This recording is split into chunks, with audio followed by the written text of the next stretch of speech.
Admirez cette magnifique chaîne des Pyrénées qui commence au château de Montségur, que tout le monde connaît. Ensuite, nous avons le massif du Saint-Barthélemy, montagne sacrée par excellence pour les cathares. Nous avons ces grands cols ici à 2000 mètres d'altitude. Nous avons les grandes montagnes du Donezan.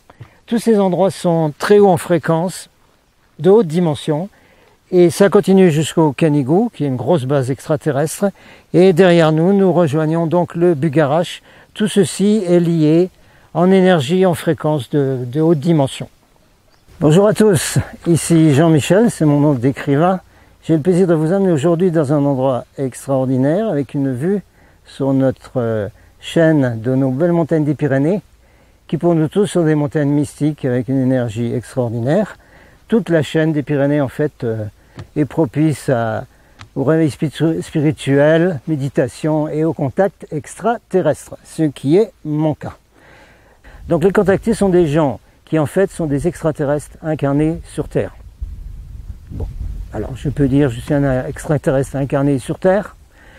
Ce n'est pas nouveau, des millions de gens sont dans ce cas sur la planète, c'est ce qu'on a appelé les premiers, les Américains, Francier Brad-Steiger ont fait un livre sur les Star People, les enfants des étoiles.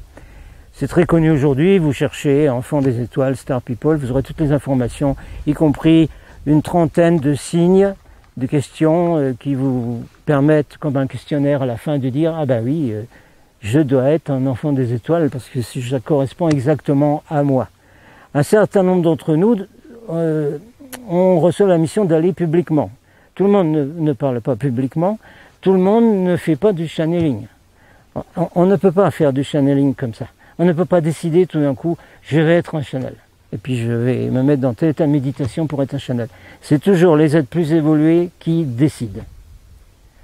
Évidemment, moi je parle des extraterrestres bénévoles, je parle très peu de ceux qui ne sont pas de la lumière et qui ont fait un mélange dans toute la civilisation et qui peut-être même vont utiliser les gouvernements pour faire une révélation publique qu'on appelle UFO Disclosure.